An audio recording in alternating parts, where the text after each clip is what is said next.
Porque anunciar o Evangelho não é uma escolha, é missão. Sejam muito bem-vindos ao Rota 916, o nosso podcast de estudo da Palavra do Senhor. Aqui você vai encontrar informações de uma forma um pouquinho mais descontraída, mas muito bem aprofundada.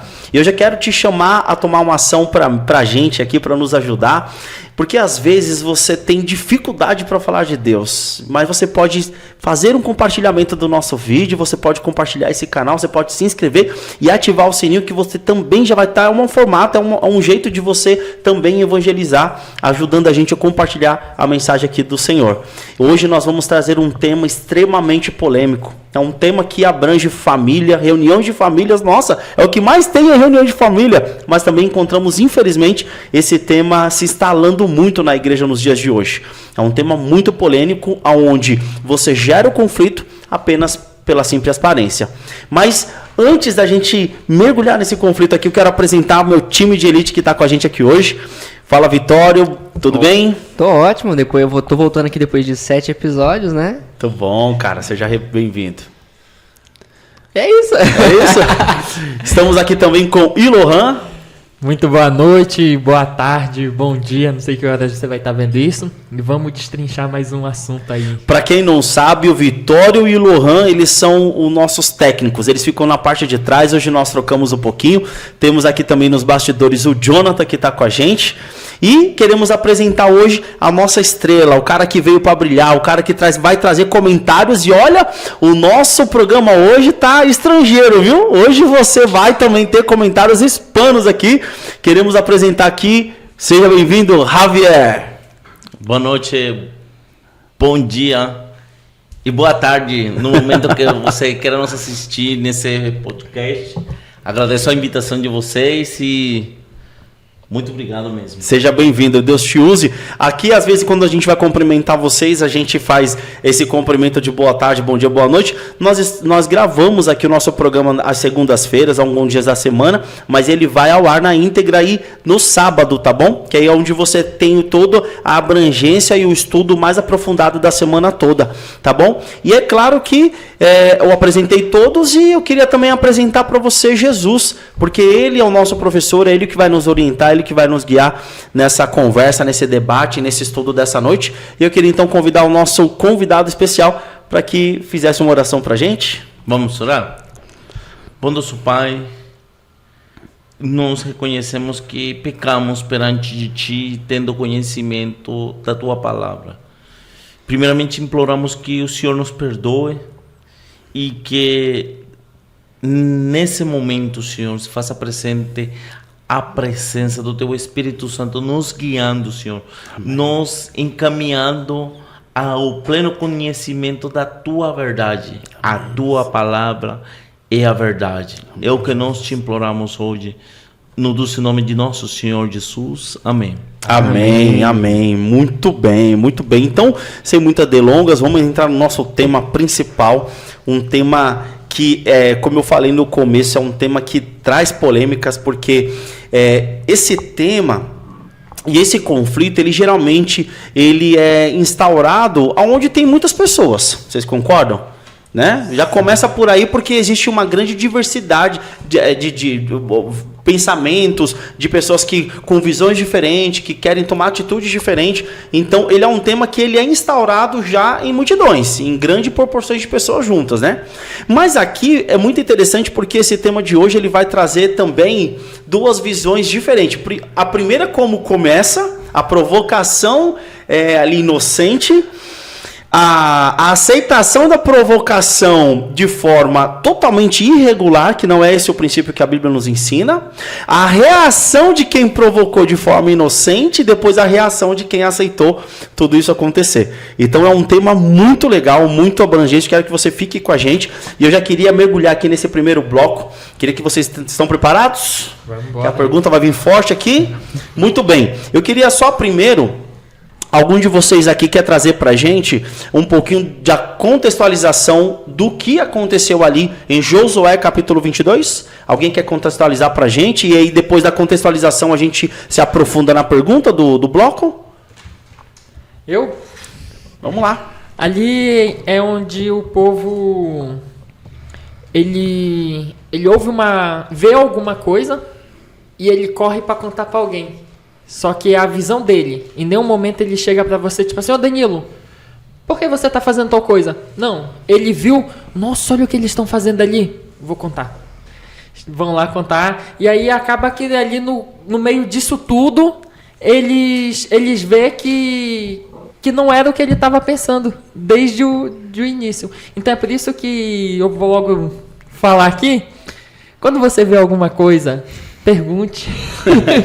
Eu acho que essa aí vai ser uma da nossa lição central hoje, né? Eu ia fazer uma pergunta, se ele estava explicando Josué 22 ou se ele estava falando na semana passada que aconteceu alguma coisa. Assim, mais né? ou menos isso. O negócio tá muito real, tá muito fresco. Por mais que tenha sido algo muito contemporâneo, Javier, mas é algo que traz uma recente exploração nos dias de hoje, não é isso? O episódio do fato do livro de Josué, no episódio do capítulo 22, ele transpõe a vivência do povo.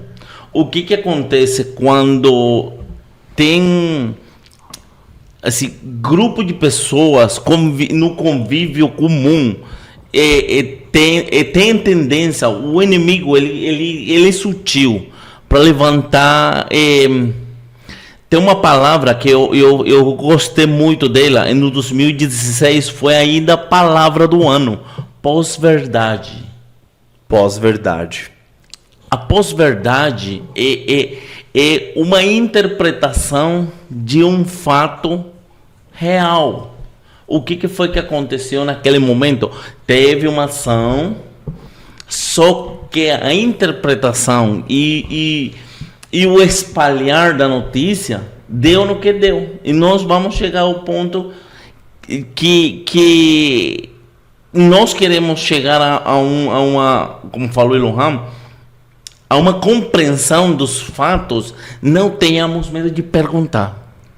Mesmo que seja incômodo, mesmo que nós tenhamos constrangimento de perguntar para aquela pessoa: vem aqui, é verdade? Mas é verdade o quê? Porque é simples, porque o que acontece? Que todo mundo está envolvido num boato e a pessoa que é o ator principal nem sequer sabe o que estão falando dele. Quantas vezes há conflitos para resolver dentro da nossa comunidade por conta disso? Quantos?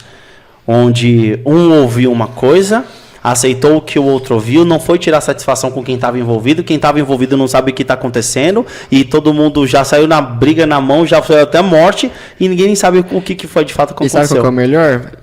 Acho que já lembra daquela brincadeira de criança, assim, quando vai mais jovem, a gente faz telefone sem fio? Telefone sem fio, nossa, verdade. Aí a gente começa falando uma palavra, só que cada vez que a gente fala a palavra vai mudando. Verdade. Porque foi o que você entendeu. É o que você entendeu. Então deixa eu deixar o pessoal um pouquinho mais aprofundado no que acontece.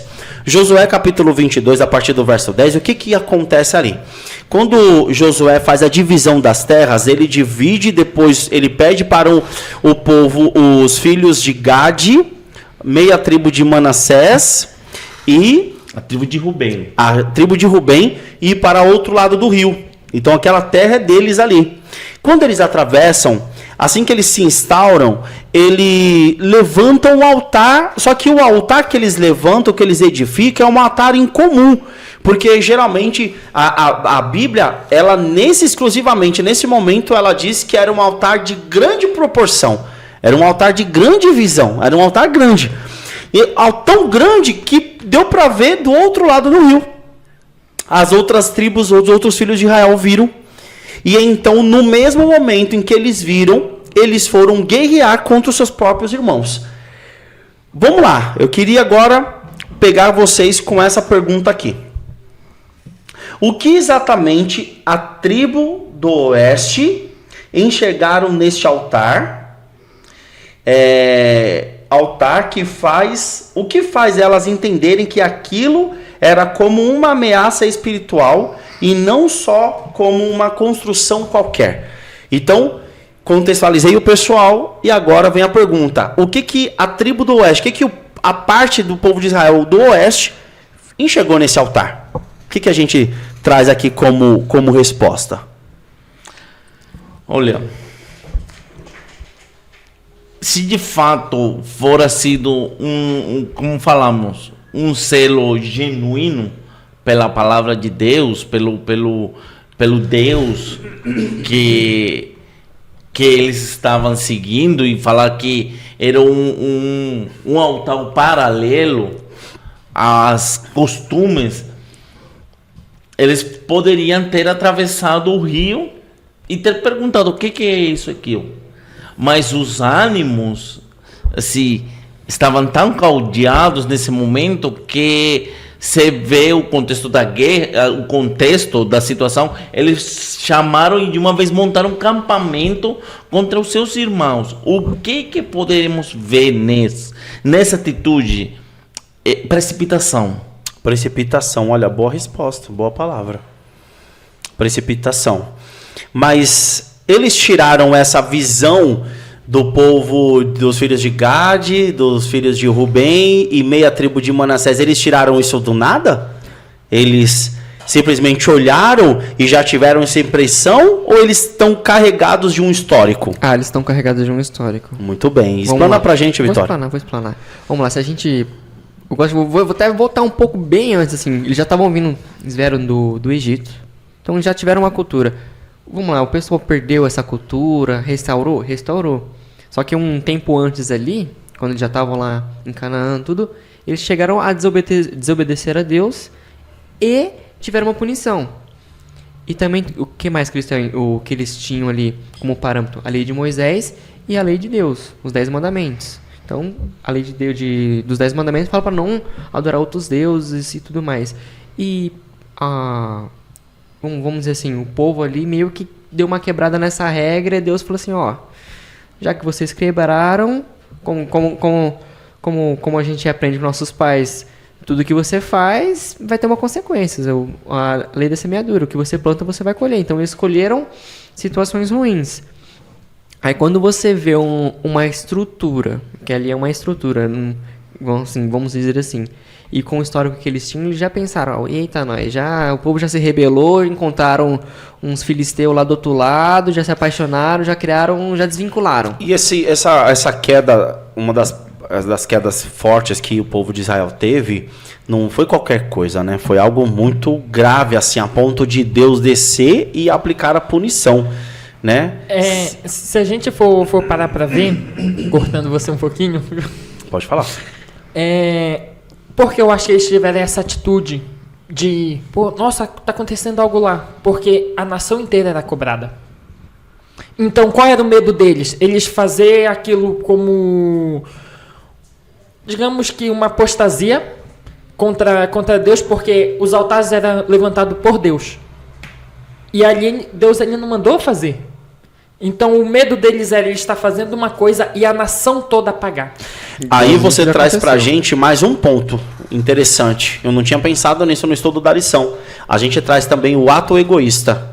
Porque se, de repente, Deus tivesse determinado de que se aquela tribo, aquela parte do povo de Israel tivesse cometido a infração, e eles sabiam, a turma do oeste sabia de que somente eles seriam punidos, será que eles teriam ido lá guerrear? Eles iam virar assim e falar assim, deixa se lascar sozinho.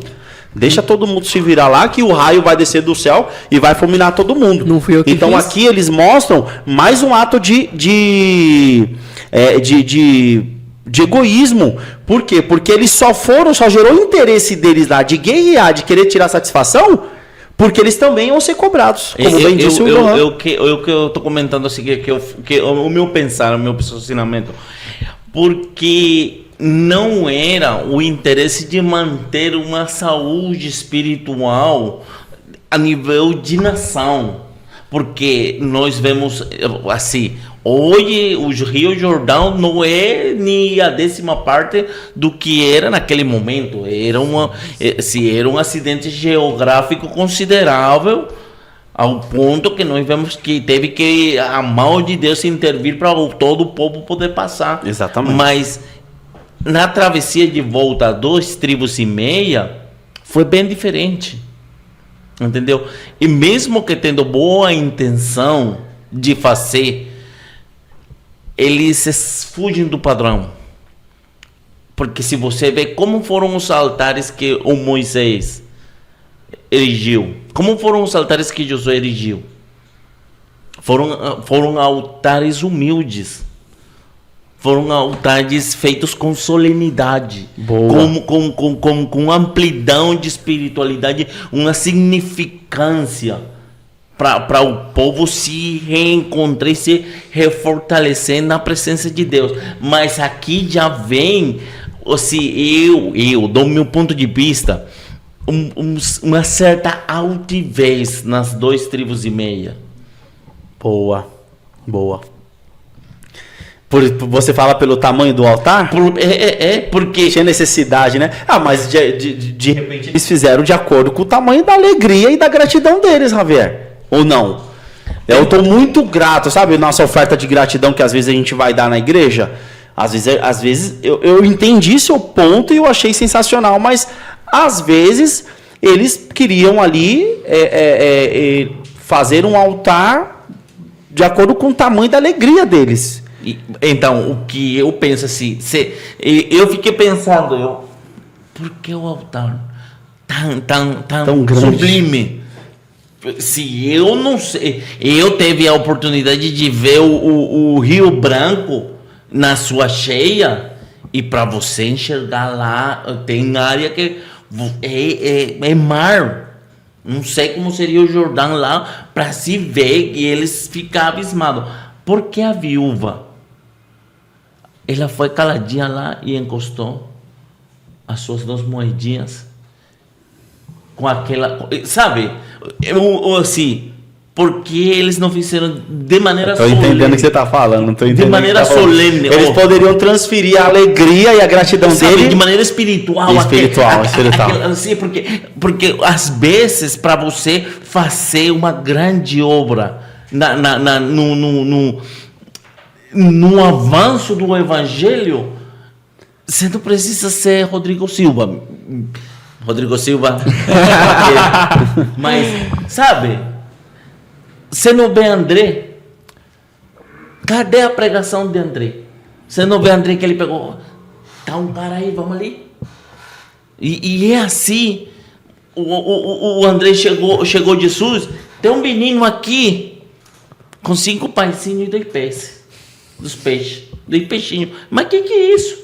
Então, a significância daquele altar, sabe? Vamos juntar aqui 2 pedronas e uma meia pedra, que esse aqui é o monumento da nossa vitória que Deus nos devolveu.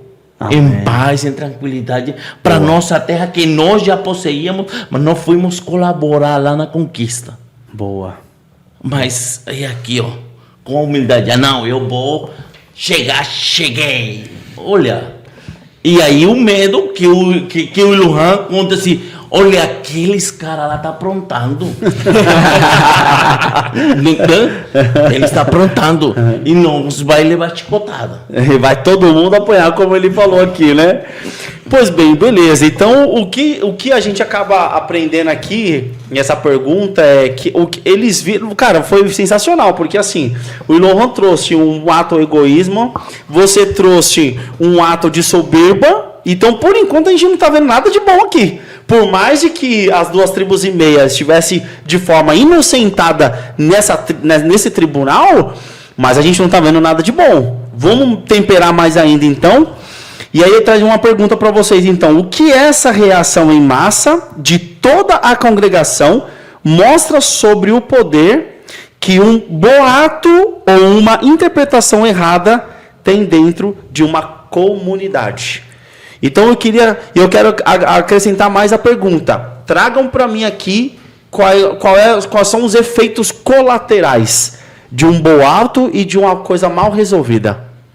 Vixe, só um? Vamos lá. Cara, eu acho que assim, o principal vai ser vai ser a briga em si, porque você começa com um boato, uma historinha, uma fofoca ali, e quando você não coloca duas pessoas frente a frente para conversar, as duas vão brigar, porque uma vai estar em um canto, outra vai estar no outro, e na verdade as duas nem sabem porque estão brigadas. Esse é o principal ponto. E o que aconteceu ali, eu acho que o Willow até respondeu na outra pergunta lá, assim, no pré aqui, nossa, ele já falou assim, não vai ter como não adiantar nada aqui, porque as perguntas estão muito ligadas. E eu vejo ali, eles começaram a ficar com tanto medo da repreensão, porque antes ali, o que aconteceu com eles? Por uma pessoa só de ter pegado o ouro lá em Jericó, que Deus falou assim, não é para pegar, já lascou tudo. Imagina o tamanho desse altar. Né? Eles pensando, né? Tá lascado, né? Vai ser todo mundo fulminado. Então um começou a falar pro outro, todo mundo se juntou, vamos acabar com eles. Então, boa. Mais alguma contribuição aí? Tem um testemunho de um pastor, ele passou por uma cirurgia e ele voltou para a igreja de boa. E tinha uma moça que falou que o pastor estava traindo a esposa com ele. Conheço essa história. E ela falou assim, ele tem uma marca na nágueda, esquerda. Na coxa. Na coxa? Na coxa, perto da virilha. Sim, assim. Segredo de Estado. A esposa falou, tem coisa errada aqui. Sabe? E acabou. Destruiu a vida dele. Sabe? E anos depois, 20, 30 anos depois, a mulher chama lá os líderes da igreja e confessa. Eu trabalhava lá no hospital. Não trabalhava na área, mas minha amiga trabalhava na área e eu pedi licença para entrar. Eu vi ele e eu levantei tudo isso aí.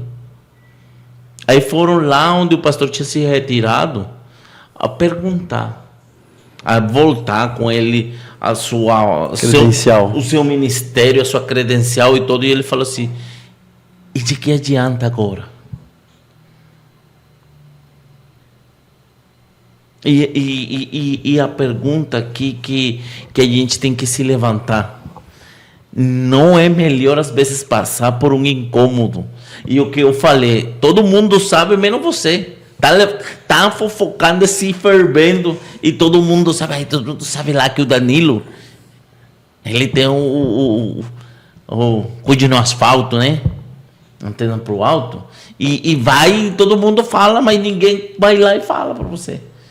Você sente a murmuração, mas o fato é nós não se incomodar e não se importar com a vida do outro que está sendo afetada, porque nós não sabemos a reação em cadeia que um boato pode levantar na vida de uma pessoa. Verdade. A Bíblia fala que a língua é um membro pequeno, mas é como um pequeno fogo que incendia um grande bosque.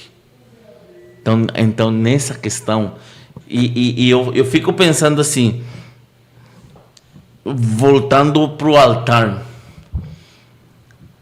eles queriam fazer uma coisa boa. Queria, não queria? Sim. Porque o relato fala, eles queriam fazer uma coisa boa. E nós vemos aqui que em questão de humildade, o nosso Deus, ele pegou e lavou os pés dos seus discípulos. Então nós temos que prestar muita atenção com as nossas obras na comunidade. Perfeito. Na igreja, na família, sabe? Em nosso serviço.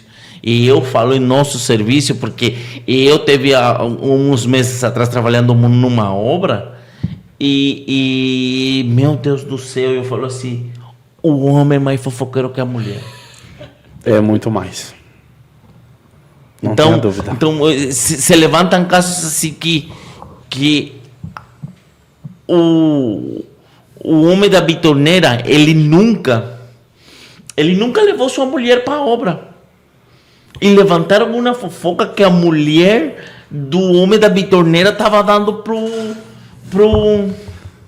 estava tendo um caso com o porteiro da obra. Misericórdia, pai. E isso ficou tão que chegou um engenheiro e perguntou para o homem da bitoneira o que estava acontecendo com a mulher dele. Sabe, teve alguém que se importou e não se sabe se o caso fora chegado à polícia. Então se nós chegamos a ter conhecimento de alguma fofoca, de algum boato, das famosas panelinhas, gente, não tem coisa mais perigosa dentro de um grupo que uma panelinha. Panelinha de 4, panelinha de 3. Nós temos que batalhar, combater, sabe? E nos posicionar por Cristo no momento que a gente tem conhecimento, a gente tem que botar uma posição firme por Cristo, porque você vê Cristo que ele foi amor, mas no momento que ele teve que se posicionar com autoridade e falar, chega. Sim. E botar ordem. Excelente. Sabe o que eu fico imaginando? Você falando isso daí, eu imagino, voltando lá atrás, o povo... Alguém chega assim, olha, levantaram um altar lá do outro lado. Aí o Vitório já ouviu aqui que ele tá do meu lado. Aí ele já vai e já conta pra outra pessoa. Aí eu falo, só levantaram o altar do outro lado lá que tem que você resolver. Se o Vitório chegar lá, nem te conto, o pessoal lá do outro lado lá, levantaram um altar lá, estão fazendo maior festa lá pra outros deuses. E eu tô vendo a fumaça subir. E agora eu fico imaginando o pânico das pessoas do lado aqui. Verdade. E aí, às vezes, a gente faz exatamente isso. A gente faz mesmo. A gente faz literalmente isso. Eu, em vários momentos em que eu me vi encurralado em confusões, às vezes criadas até por mim mesmo, elas só foram resolvidas quando tudo ficou às claras. Elas foram resolvidas enquanto há debaixo do tapete as informações guardadas, aquilo que você ouviu de alguém ou aquilo que você acusou de alguém, isso se torna um câncer, não é resolvido, só alastra e aumenta a fogueira que pode destruir um bosque. É assim que eu vejo. Eu trouxe um texto para contribuir aqui essa minha parte, que fica lá em Provérbios, capítulo 15, versículo 1. E é um texto, cara, que eu vou falar um negócio para você. Eu desafio você que está nos assistindo, numa briga de trânsito, numa confusão da igreja, da escola, da faculdade, do seu trabalho, aonde você estiver. Eu desafio você a exercer isso que Provérbios nos ensina, porque Provérbios é o livro da sabedoria, tá? Então diz assim, Provérbios 15, versículo 1. A resposta branda desvia o furor, mas a palavra dura suscita ira. Quem aqui na mesa já provou uma situação como essa, em que a pessoa vem pra cima de você e você brandamente, me desculpa. Eu já passei por isso, mas a que mais marcou a minha vida foi quando eu estava dirigindo. E aí o motoqueiro, ele me deu uma fechada muito grande, mas muito grande, a ponto de eu quase ter batido no carro da outra faixa. E eu acelerei o carro, encostei do lado dele e ele... Cara, me perdoa, desculpa, eu vi que eu errei. E fui embora. E é inacreditável a sabedoria desse verso. Por que eu estou falando isso? Porque no próximo bloco a gente já vai entender, então, como foi a reação das 2,5 tribos, né? Então, a gente explanou bem aqui esse primeiro bloco. E já caminhando aqui, navegando para essa parte, eu queria já trazer para vocês a pergunta. Por que vocês acham que Balpior... Porque, assim, o que acontece, como bem dito aqui pelo Vitório, né? A gente entende que ali o restante dos filhos de Israel se irritaram, se injuriaram, porque eles tinham um histórico. Né? É a mesma coisa, vou dar um exemplo. Digamos que eu fui pego roubando. Me pegaram roubando. Fui levado para a prisão, paguei fiança, saí. Aí o Lohan agora me leva para almoçar na casa dele. O Lohan vai ficar desconfiado. Óbvio. Ele vai ficar. Eu tenho um histórico. Infelizmente, é assim que funciona. Por mais que Jesus transforma, Jesus liberta, Jesus purifica, Jesus nos livra de todo pecado, e eu creio muito nisso, mas fica um histórico. E esse povo de Israel, eles já tinham lá atrás, né? Uma baguncinha que ficou perdurando por muito tempo, a ponto de Deus descer e punir. E aí a pergunta que eu trago para vocês é: por que vocês acham que Baal-Peor e outros episódios do passado são usados como argumento tão forte na fala das tribos do oeste? O que isso revela sobre a memória coletiva do povo? Então aqui a gente, primeiro, o vislumbre que a gente teve foi de 2 tribos e meio levantando um altar com boas intenções, mas trazendo um pouco de soberba. Nós temos o povo do oeste que olhou, não quis saber de nada e já foi para o embate, já foi para o conflito. E aí a justificativa deles agora é o quê? Baal-Peor. E o que é Baal-Peor? O que aconteceu lá? Vamos explanar um pouco aqui pra gente.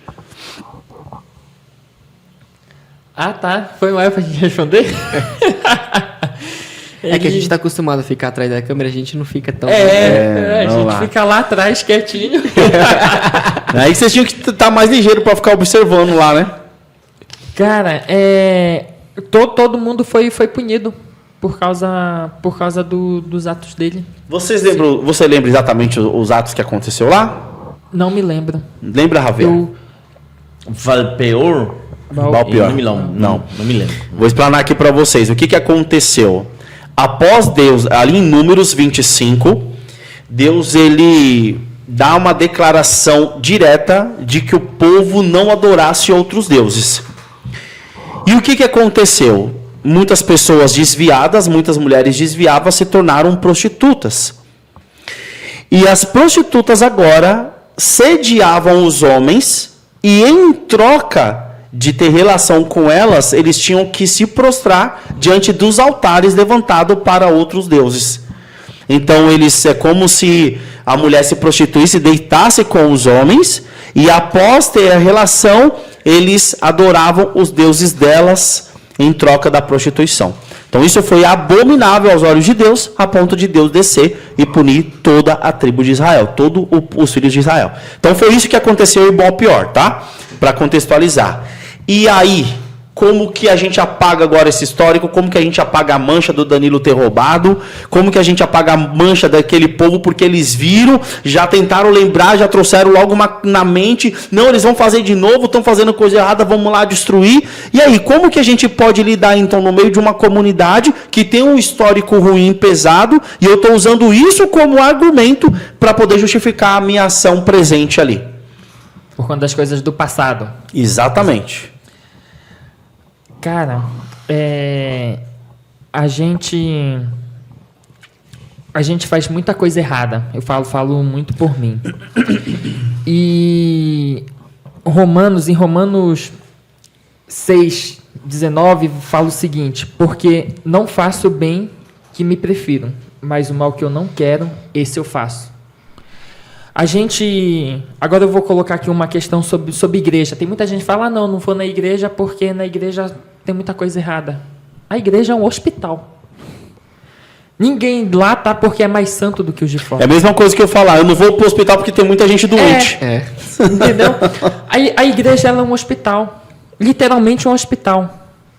Lá tem pessoas que queriam se drogar. Eu fui uma pessoa que cheguei a experimentar droga. Falo literalmente por mim. Droga, cigarro, bebida. É literalmente lá onde... Só que é o seguinte, você só consegue se libertar se você estiver lá. Então, o que acontecia naquele tempo? O povo ele não queria... O fato deles olharem e querer brigar lá do outro lado, é porque eles não queriam que aquele altar tivesse sido levantado para outros deuses.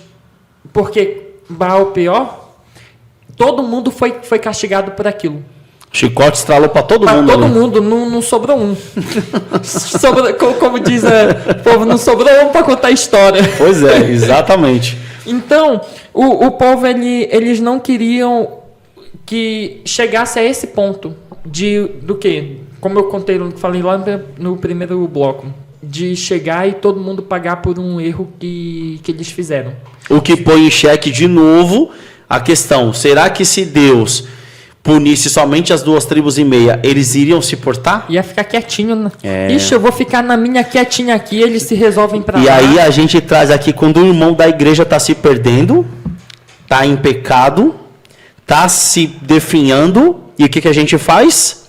A salvação é individual, deixa ele se lascar. E então nós viemos a desfazer a graça de Cristo. Desfazer a graça de Cristo. Agora você pegou pesado, hein, rapaz?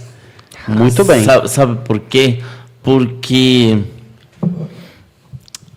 a suspeita deles já não via ser o que eu falei, não via ser aquele zelo. Nossa, Javier, da espiritualidade real. Eu vou usar tanto essa frase agora, cara. Eu vou usar tanto essa Sabe frase. por quê? Porque eu pegando o testemunho muito importante de Lohan, esse servo que está aqui, eu vivi muito tempo perdido no pecado. Prendido mesmo. E ontem a gente contou esse testemunho lá. E assim, dentro da igreja, que já conheciam a gente, tinha aquela paranoia. Sabe? E nós, se nós acreditamos, porque tem um histórico, sim, mas eu devo ter a capacidade espiritual de enxergar se em você o Espírito Santo está morando. Porque não porque você cometeu um roubo e o Espírito Santo está me revelando que você é uma nova criatura, e eu não posso ficar acuado de abrir as portas do meu lar porque você é um ex-convicto. Não. Para Cristo não existem ex-convictos. Para Cristo existem novas criaturas. Você tá maluco. Porque nesse evangelho... É mais ou menos isso. Antes de eu me converter, eu tinha o péssimo hábito de fazer o quê? Quantos atores e atrizes que você conheceu que dançava axé, que rebolava o bumbum nas televisões, que se prostrava ali seminus, e depois de um tempo passaram a cantar músicas evangélicas, foram convertidas, iram para a igreja, isso em público, na televisão. Eu lembro muito acontecer isso no passado. Agora a internet revela isso pra gente. Você sabe qual que era o julgamento que eu fazia? O que todo mundo fazia. Agora curtiu a vida, ganhou fama mostrando o corpo e agora quer pagar de crente. Era essa frase que eu falava. Zerou o odômetro, vai ficar 0 quilômetro agora. Aí quando eu fui convertido, aí eu falei, rapaz, né, que o negócio funciona mesmo. Porque cara, eu vou usar tanto a sua frase, você não faz ideia como eu vou usar a sua frase, desfazer, até no Ministério dos Desbravadores agora, quando eu ver um distrital não fazendo o trabalho deles, eu vou falar, você está desfazendo a graça de Cristo. Olha que top. Então, veja bem, a gente até concorda com a atitude do povo do Oeste, né? Digamos que eles falam assim, ó, cara, você tem razão, mas não deveria ser por esse caminho, né? Porque ao mesmo tempo que eles têm a razão, eles não têm o direito. Então eles poderiam mesmo com essa razão, poxa, eles estão fazendo algo que lá atrás já foi apontado, mas é a mesma coisa, né? Porque o escândalo lá foi envolvido com prostitutas. Não estou vendo nenhuma prostituta ali. Deixa eu entender o que está acontecendo. E aí, ô Lohan, esse altar que você construiu aí, o que pega aí, meu parceiro? E aí o Lohan, ele prontamente vai explicar. E não foi essa sabedoria. E eu queria contribuir aqui no bloco 2, com Tiago, capítulo 1, o verso 5, que diz assim, olha, que para mim foi o que faltou do povo do oeste, tá? E diz assim, ó, se porém algum de vós necessita de sabedoria, peça a Deus, que com todo dá literalmente e nada lhe improperá, a ser lhe é concedida. É que a versão está um pouquinho mais tá um pouquinho mais para trás, mas o verso diz assim, ó: se você está necessitando de sabedoria, peça a Deus, que Ele vai literalmente te dar e não vai te impedir de nada. Então, para mim foi o que faltou do povo do Oeste antes de realizar essa meia guerra civil, né? Esse início de guerra civil, porque na verdade não foi concluída, né? E eu queria trazer para vocês também mais uma pergunta. Em que momento a experiência com os erros do passado deixa de ser proteção e começa a virar exagero, suspeita constante e dificuldade de confiar? Foi mais ou menos o que o Javier trouxe para a gente, né? Você vê que frase sensacional que ele falou para nós. Para Cristo não existe ex-ladrão, não existe ex-bandido. Existe nova criatura. É claro que nós estamos falando daquele que aceitou a Cristo fielmente de coração como seu único e fiel Salvador e se converteu. Nós não estamos falando de alguém que cometeu um crime, cumpriu sua pena na cadeia e saiu, simplesmente saiu. Não estamos falando dessa classe. Estamos falando de alguém que aceitou a Cristo. E essa frase ela tem um peso muito grande. Porque você não é um ex-drogado, você é nova criatura. Olha que legal. E aí, então, de acordo com a pergunta, até quando isso é exagero ou maturidade de saber temperar a vida e o passado das pessoas? Pelos frutos os conhecereis.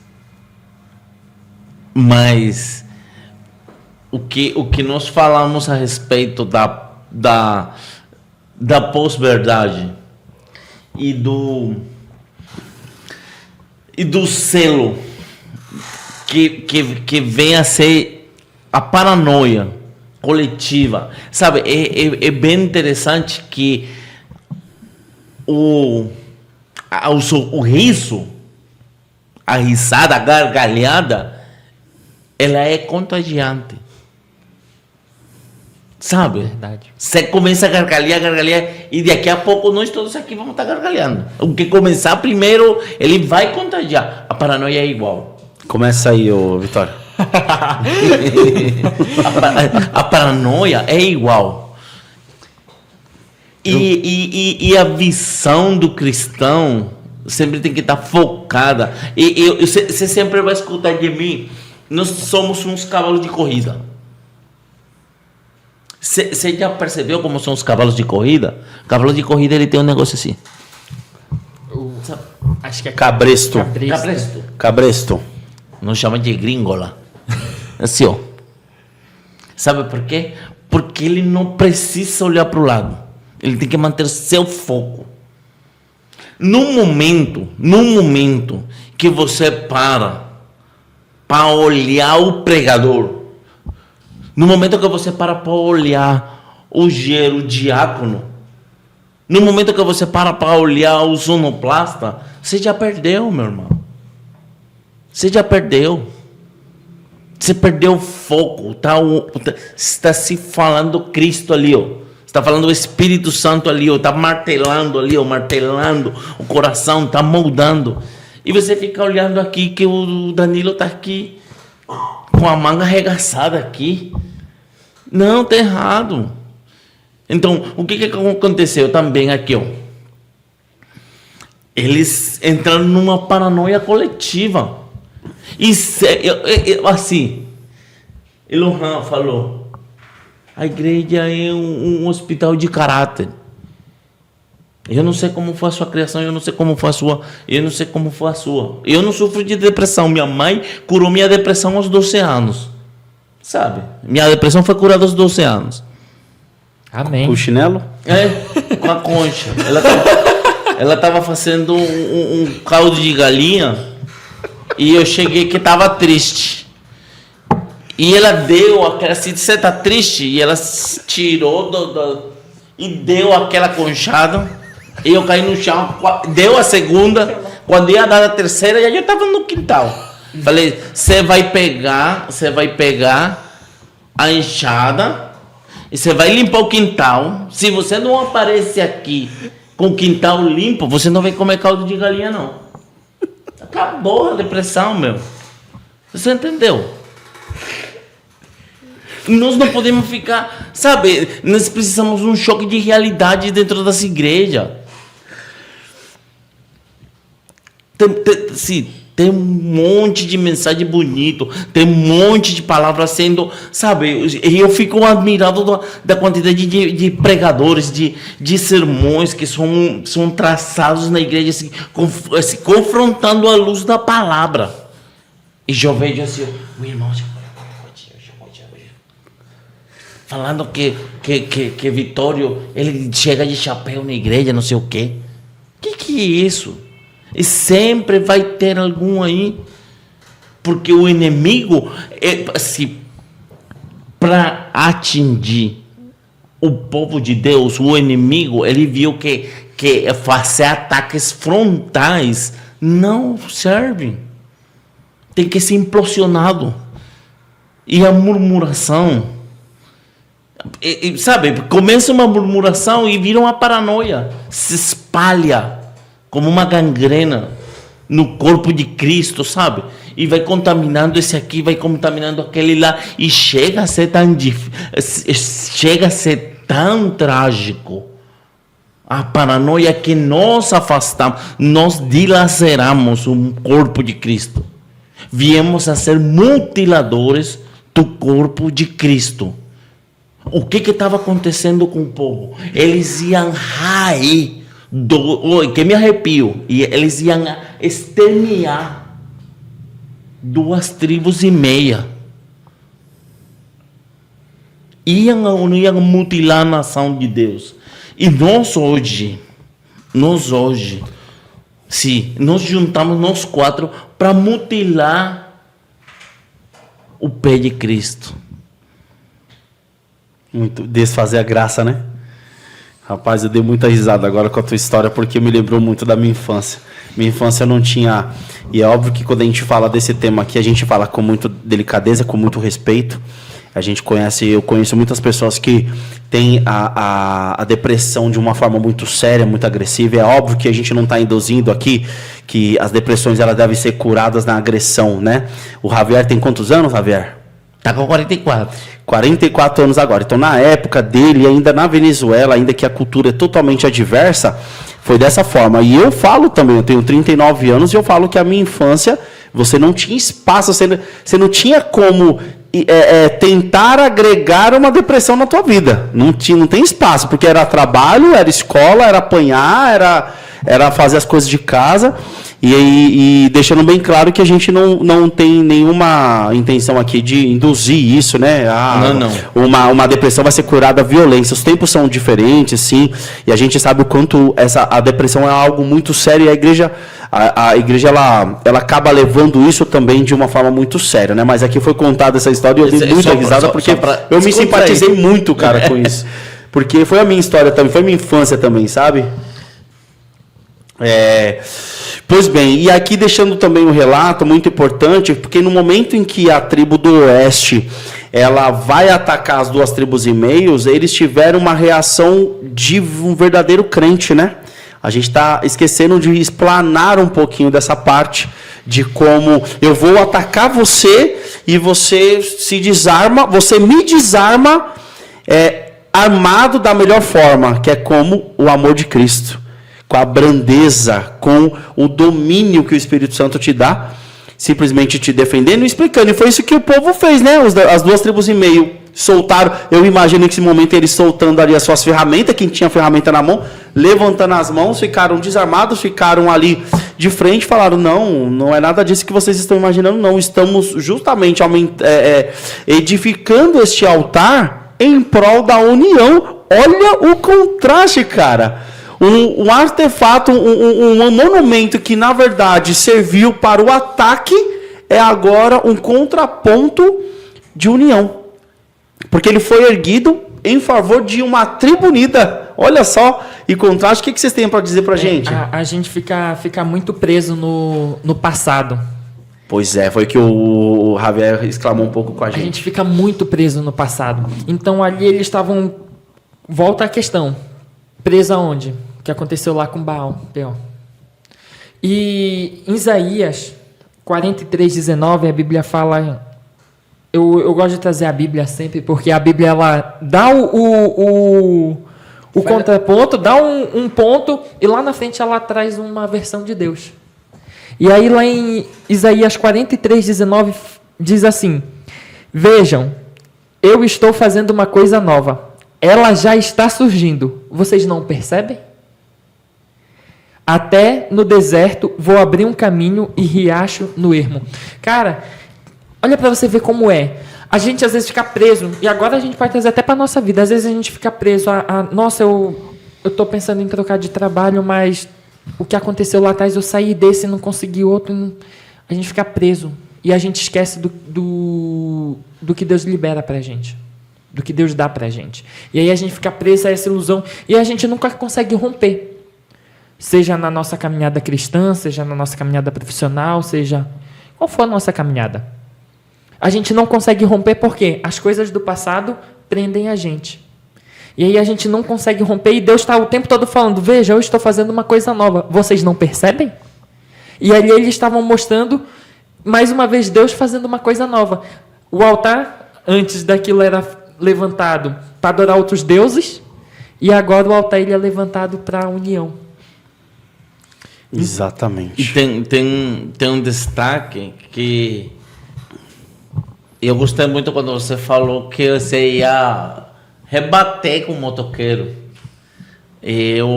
Uns dias atrás, eu tava com um caminhão, sabe? E eu fui que fiz errado.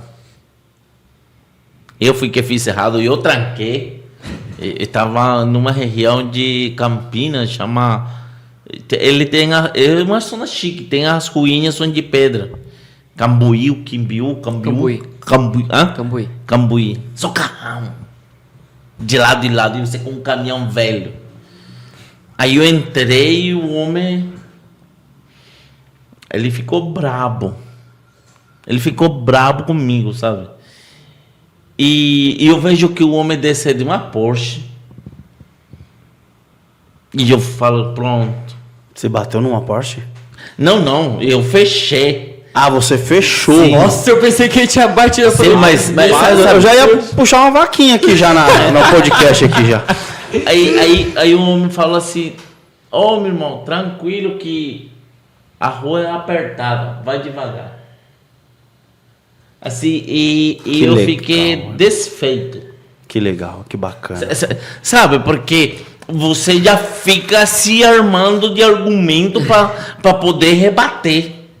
O espelho tá não sei o que, daqui o carro aqui não posso encostar. E eu já tinha armado um monte de desculpa para tentar me defender. Mas ele falou: não, então fica tranquilo. Vai lá, guerreiro. E eu fiquei desarmado. Eles falam para as tribos do oeste, se estivéssemos em rebelião, que o Senhor nos julgue. E é interessante, eu fiquei pensando assim, porque às vezes a nossa treina não é em centímetros.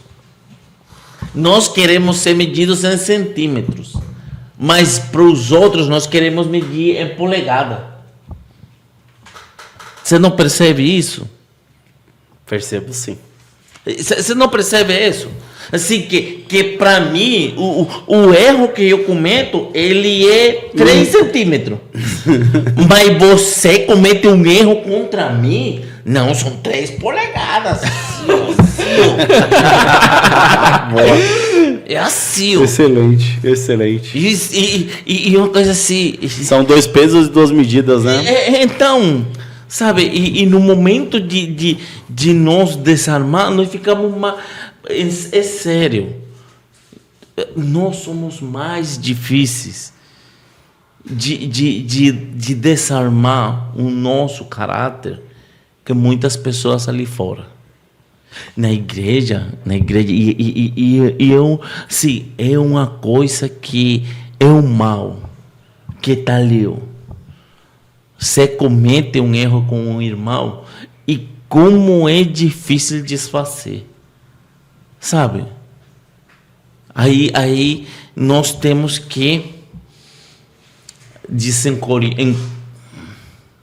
Colossenses, as nossas armas não são as armas de nossa milícia não são deste mundo, são poderosas em Deus para desarmarmos fortalezas. Não está falando de fortalezas assim, de fortalezas físicas, não. Está falando de fortalezas de caráter. Porque às vezes você quer se desculpar, pedir perdão, e a pessoa lá fica, sabe? Deus quer que as nossas respostas sejam como aquelas respostas. Parece que não, mas nós vemos assim que as duas tribos, elas estavam assim, expressando uma grande alegria, mas eu vejo de parte assim, eles poderiam ter sido feito de outro jeito, mas o coração deles estava tranquilo. Estava tranquilo. Ao ponto de falar, se vai cair o fogo, que venha sobre nós. E nós vemos assim, e voltando, quem não deve não teme, né? Então, e voltando ao tema do que o Daniel falou, não, eu fui, eu roubei, eu paguei meu negócio, eu estou convertido, mas, não tem por que ter passado. Nós não somos mergulhadores. Se Deus fala, eu peguei o seu pecado e joguei lá na Fossa das Marianas, você não é ninguém para ir lá vasculhar um negócio que já Cristo esqueceu. Verdade. Hein? Tá certíssimo. A gente fica preso no passado, né? A gente fica preso no passado. Eu tô concentrado aqui, cara, que eu nem sei mais o que responder. Esses dois aqui já responderam, foi de tudo mais um pouco. Muito bem explanado esses pontos, né? Aqui a gente trouxe aqui como é importante, resumindo esses dois primeiros blocos, o quanto é importante o diálogo, né? A gente está falando de um povo que foi ascender a guerra e sem perguntar, sem questionar. A gente está falando de um outro povo que também, de forma inocente, trouxe uma soberba, mas que se desamou e se armou do amor de Cristo, né, para poder corresponder. E de um povo que atacou com uma certa razão por um passado, mas também não tinha o direito, e a gente tenta encontrar agora um contraponto, né? E aí o Javier, ele trouxe algo muito importante. Que limite que a gente pode encontrar em até quando eu vou ficar usando o passado do Vitório e o presente dele? Pelos frutos o conhecerei. Então, se hoje eu vejo o Vitório fazer algo que está totalmente alinhado com o que Deus nos pede, quem sou eu de ficar toda hora julgando e trazendo à tona, você mais lá no passado, mas você fez isso, mas você fez aquilo, o cara já é nova criatura. Para Deus ele já é belezinha. Não, mas eu tenho que ficar lá medindo as polegadas, né? Como diz o Javier. Muito bem. E eu queria então trazer mais uma pergunta para vocês.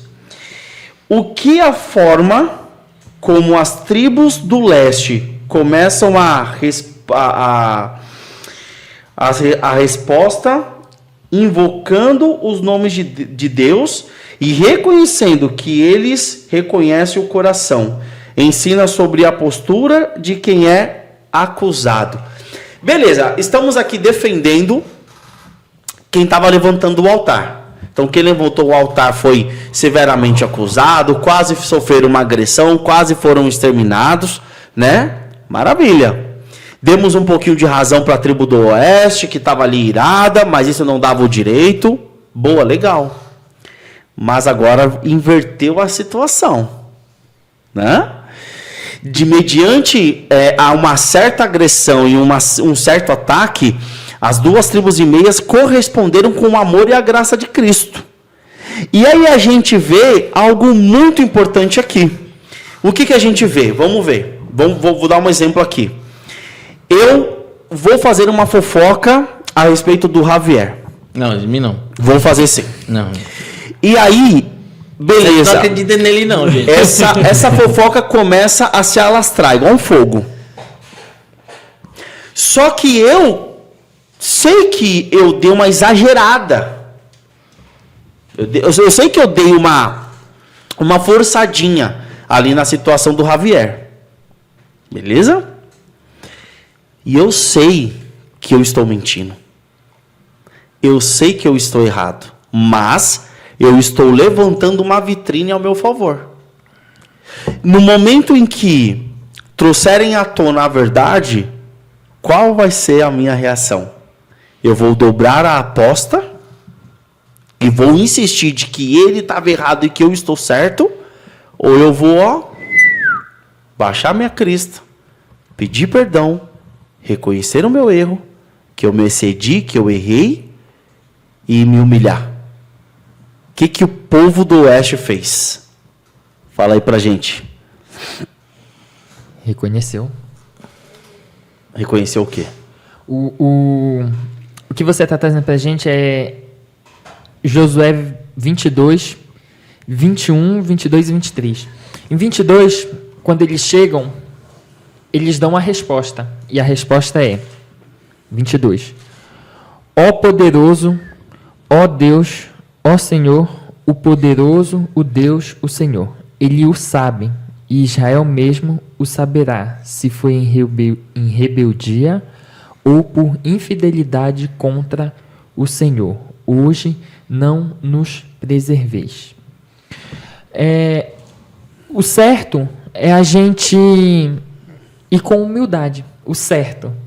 Mas nem sempre a gente vai fazer isso. Porque a gente nunca quer se humilhar. A gente nunca quer estar do lado do... eu sei que eu fiz errado, mas eu quero provar por A mais B que eu tenho um ponto. Não, nem que seja um ponto lá no fundo, mas eu tenho um ponto. A gente nunca chega, realmente eu errei, peço desculpa, tá certo.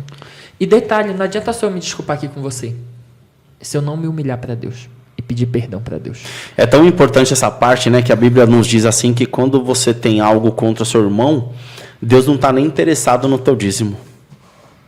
Primeiro se resolva com teu irmão e depois você vem devolver o dízimo no altar. Olha que interessante isso. Mas e aqui, no cerne da pergunta, que reação que teve o povo que estava sendo acusado? Você vê que eles não mandam 3 vezes a Deus. É um ato de humildade muito grande que eles tiveram ali. Sim. Dando a posição do grande eu sou. Sabe? Você sabe o que, te cortando um pouquinho, você sabe o que me lembrou quando eu estava lendo esse pedaço? Me lembrou de quando Cristo estava sendo acusado pelos fariseus, pelo sumo sacerdote, por todos aqueles líderes religiosos. Ele estava sendo acusado e o que ele fez?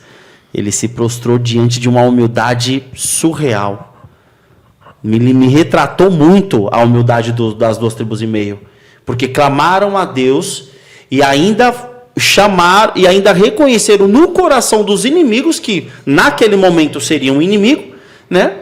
Reconheceram no coração a vontade deles de querer fazer o certo. E eles estavam sendo acusados. Olha a importância disso. Então pode continuar, Javier. Quando vemos assim, porque a intenção foi boa. E nós vemos que o coração deles estava pegado, sim, com sinceridade, de querer defender Deus, né? Assim, eles estavam com sinceridade de querer fazer um altar de sacrifício. Mal interpretada a situação, eles apelaram àquele que tudo sabe. E eles como voltando, assim, e eu fico imaginando assim a situação deles assim, bom, como já no passado caiu fogo, como já no passado a terra engoliu famílias, como já no passado aconteceram coisas, Senhor, se nós aqui estamos errados, venha juízo sobre nós. Sabe, e sim apontar para os seus irmãos. Foi muito bacana isso, cara. Sabe, porque às vezes nós pintamos uma de Adão. Acusando Eva. Não, a mulher essa aí, acho que a costela que tu pegou estava machucada. Porque... é sério. Mas eles explanaram a situação deles, o coração deles, assim, eles abriram o jogo para a tribo do oeste. Eles Imagina abriram... a vergonha que eles não ficaram, né, cara? Todo mundo com tocha, com facão, pra Sim, poder... sim. Como assim? É assim... Gente, se for de Deus, você não precisa se manchar as mãos de sangue. Deus vai destruir a gente. Deixa o fogo descer, que nós estávamos fazendo de boa intenção. Mas foi exagerado, mas nós estamos fazendo de coração. Mas agora, conforme a gente vai avançando, a gente vê que não foi exagerado, Javier. Agora a gente entende que o memorial levantado para guerrear, agora o memorial, pela explicação do povo das duas tribos e meios, se tornou o memorial da união. Então eu falo, então era até pequena, então. Sim. Se fosse para comemorar uma união entre o povo de Israel, ela ficou até pequena. Você entende? E essa explicação agora que desarma o povo do oeste, primeiro, o clamar a Deus e deixar que a justiça divina atue, e a explicação do verdadeiro significado do altar. O que era agora símbolo de guerra, se tornava símbolo de união e paz. E você tocou uma palavra que eu estava... Assim, o aço baixou a manga. Memorial. Memorial. Não era um altar. Era um memorial. Era um memorial. Para que outras pessoas lembrassem que ali foi levantado um monumento em prol da união entre as tribos. Era um memorial. Porque nós vemos assim, como poderia uma nação dividida por um acidente geográfico tão importante como o Jordão manter memória, manter uma lembrança do aquilo que foi feito, porque nós vemos que essas 2 tribos e meia elas foram assentadas por Moisés, não foi? Sim. Então, já daí para frente foi Josué. Então, como manter essa união nessa questão de ser uma nação só? E aí eram todos chamados pelos filhos de Israel, né? Filhos de Israel, filhos de Israel. E aí que vem o levantamento daquele monumento. Exatamente. Um memorial que, se eu quando estava lendo, eu assim, a minha percepção era, eles vão fazer sacrifícios e vão fazer o cultuar ali, eles iam?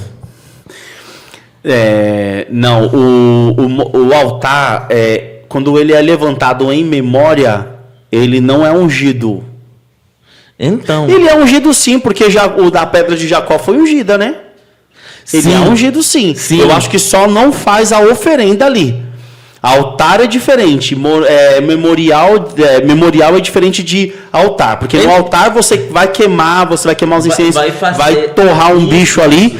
Nos memoriais, não. Os memoriais eram ungidos e ficavam ali fixos em memória. Eu acho que então não teria ali um culto, um ritual em volta desse monumento, né? Desse memorial. E olha que bacana, passa a ser... Nesse momento já muda totalmente, né? Antes era um altar de, digamos, de traição. E agora o altar ele é para união e fidelidade do povo. Já é levantado um outro ponto totalmente diferente do que eles pensaram lá atrás. Pensaram lá atrás. Exatamente. E aí eu começo a imaginar agora eles... Opa, acho que a gente fez merda aqui. Eu acho que dá pra gente ter chegado e conversado primeiro, hein? Imagina a vergonha. Vamos agora entrar nesse ponto, porque esse ponto é justamente agora o que vai revelar o caráter da tribo do Oeste também. Como que eles chegaram, viram toda a cena, tiveram a recepção que tiveram e como que eles reagiram, né? Então vamos lá. O que mais marca vocês nesse desfecho? O papel de Finéias, ainda tem Finéias, e a alegria do povo ao fato de que eles admitirem que interpretaram errado? O que isso diz sobre a maturidade espiritual? E eu até coloquei como um ponto aqui, eu até anotei aqui, né, que deveria ser exatamente na igreja assim, né? Só para trazer o ponto de Finéias, lá em Josué 22, 30 e 31 relata sobre Finéias. Sim, pode falar, por favor. Ouvindo, pois, Finéias, o sacerdote e os príncipes da congregação e os cabeças dos grupos de milhares de Israel, que com ele estavam, as palavras que disseram os filhos de Rubem, os filhos de Gade e os filhos de Manassés, deram-se por satisfeito, e disse: Finéias, filho de Eleazar, o sacerdote, aos filhos de Rubem, aos filhos de Gade e aos filhos de Manassés: hoje sabemos que o Senhor está no meio de nós, porquanto não cometestes infidelidade contra o Senhor. Agora livrastes os filhos de Israel da mão do Senhor. Exatamente. Então, respondendo a sua pergunta, eu acho que eles tiveram maturidade assim que poucas pessoas têm.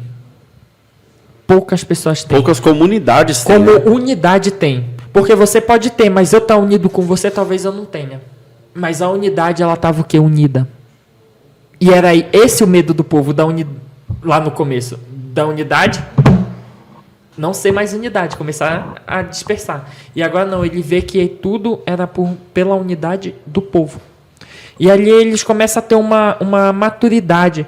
E eles, poxa, verdade.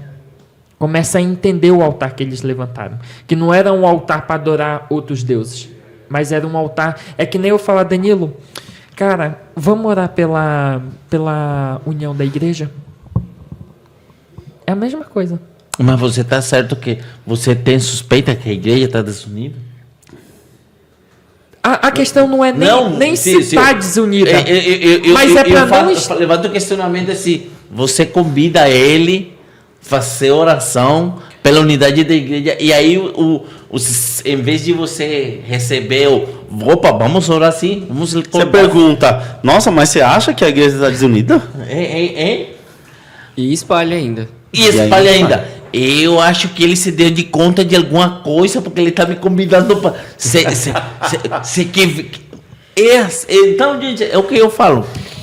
Você vê a capacidade de reconhecer o erro nas tribos do Oeste. E a liderança de Finéias. Quão importante é um líder, cara? Para poder trazer uma característica a um povo e não dobrar a aposta e querer manter as aparências. Isso. Porque você vê a resposta sábia de Finéias e ele se posiciona por Cristo. Vai ter questões que o povo todo vai estar em contra de você. Em algum julgamento, e por isso que tem alguma coisa aqui que fala que nós devemos julgar com juízo, com justiça, sabe?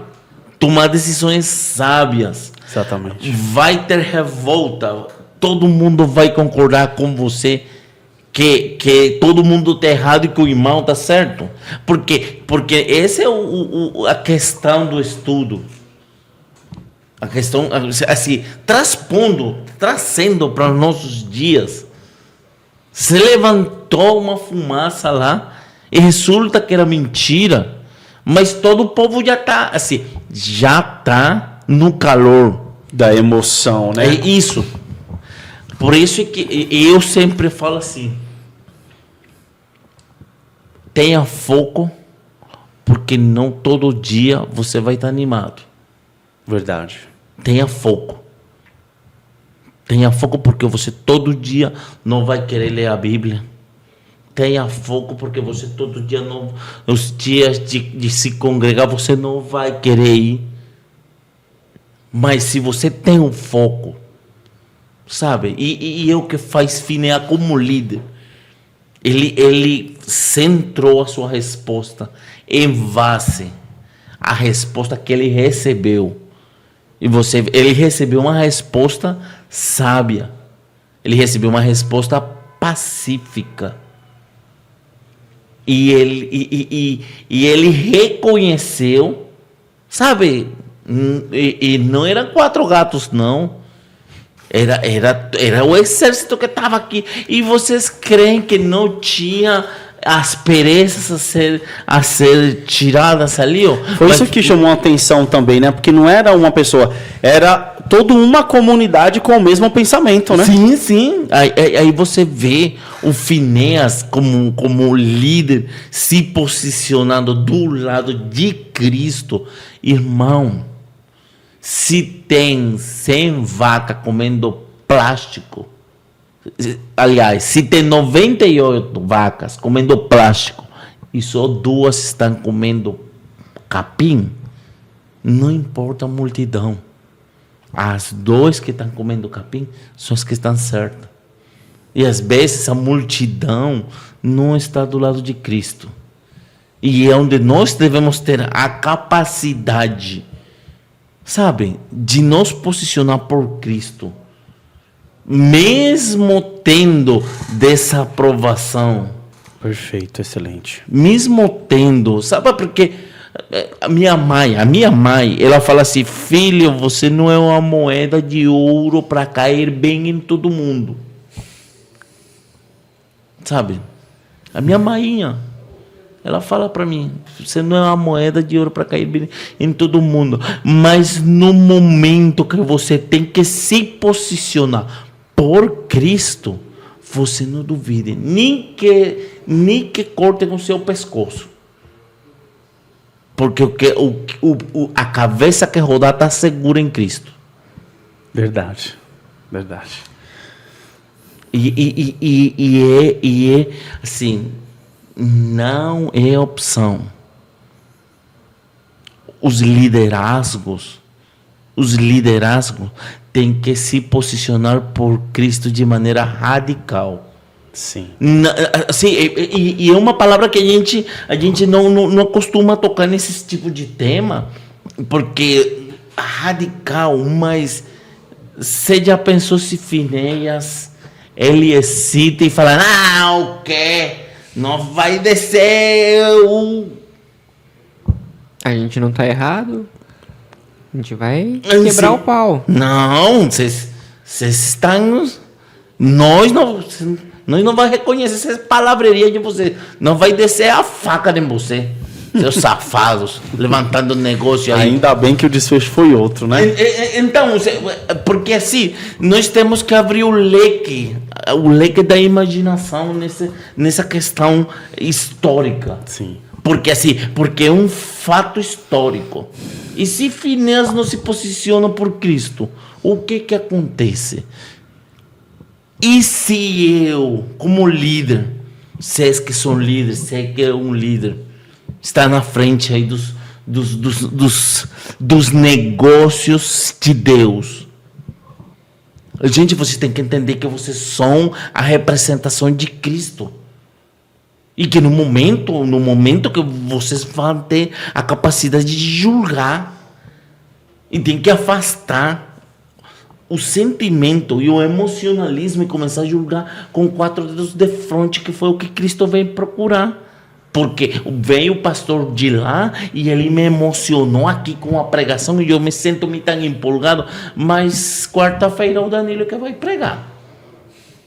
E ele vai pregar que eu estou caminhando manco. E eu vou me aborrecer do Danilo. Aí o sábado é o Ilohan que vai pregar. Aí o Ilohan vai pregar que eu, além de manco, sou feio. Aí vou domingo e é o Vitório que vai pregar. Já não é mais aquele pastor que prega com aquela emoção, não. Então por isso a gente tem que ter aqui 4 dedos de frente, saber que vai ter um momento que eu vou ter que dar o meu juízo. E meu juízo tem que ser conforme o juízo de Deus. Mesmo estando na humanidade, mesmo estando em pecado, eu tenho que pedir, você leu aí? Que tem que pedir sabedoria na Rainha Valera fala assim, ó, se você está falta de sabedoria, peça a Deus que Ele vai dar em dobro. Amém. Sabe, é uma oração. Você pode estar orando pelo carro, pela casa. Deus, se Deus quer dar, se Deus quer não dá. Mas você pede a Deus presença do seu Espírito Santo.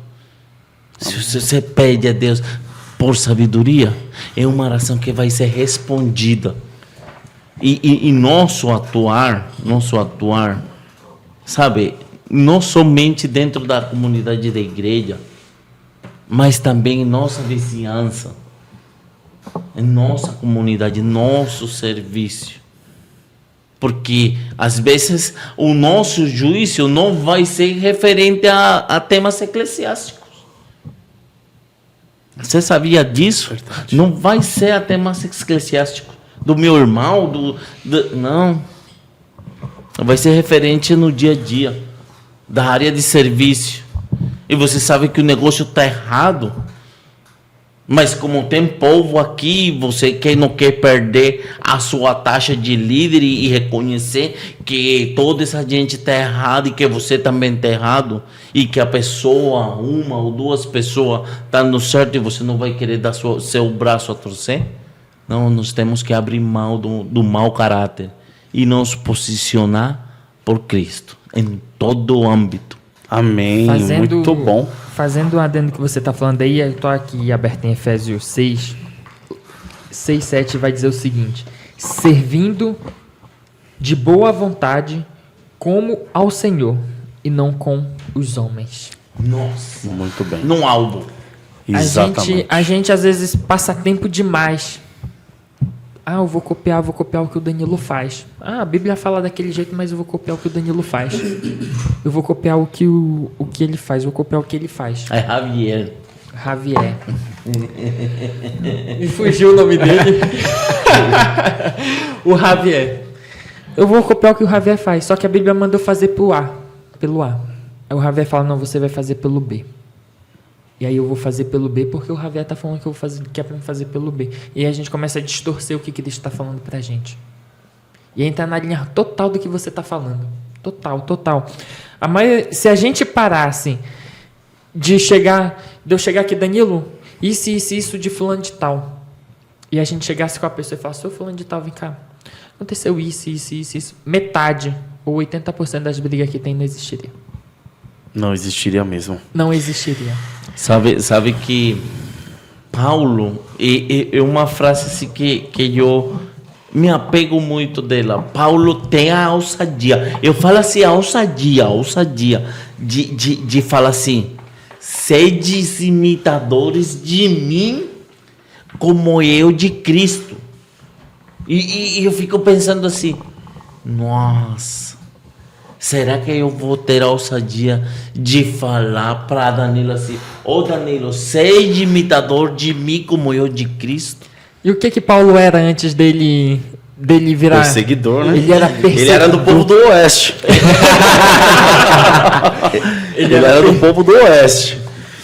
Pois bem, nesse episódio aqui, a gente nós nos aprofundamos muito nessa questão. Eu sei que você, de repente, já ouviu de diversas formas sobre fofocas, intrigas, a forma que nós levamos para frente o que nós ouvimos, mas hoje nós estudamos isso de uma forma diferente, está na Bíblia.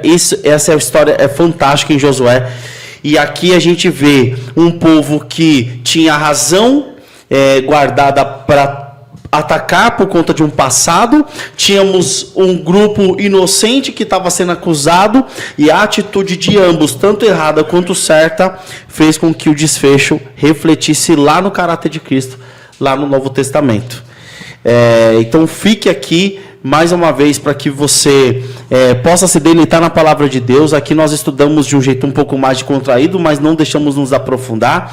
Esse aqui é o seu canal de entretenimento da Bíblia. Então aqui você pode aprender. Se você está chegando aqui agora, você pode entrar no nosso canal, se inscrever, você vai ver um acervo já muito grande aí de capítulos, de episódios, com vários temas extremamente importantes. Javier, muito obrigado pela sua presença, tá? Todos vocês aqui participando, o Lohan, Vitório também.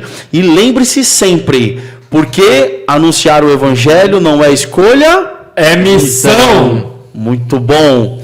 Muito obrigado. Compartilhem, fiquem com Deus e até a próxima.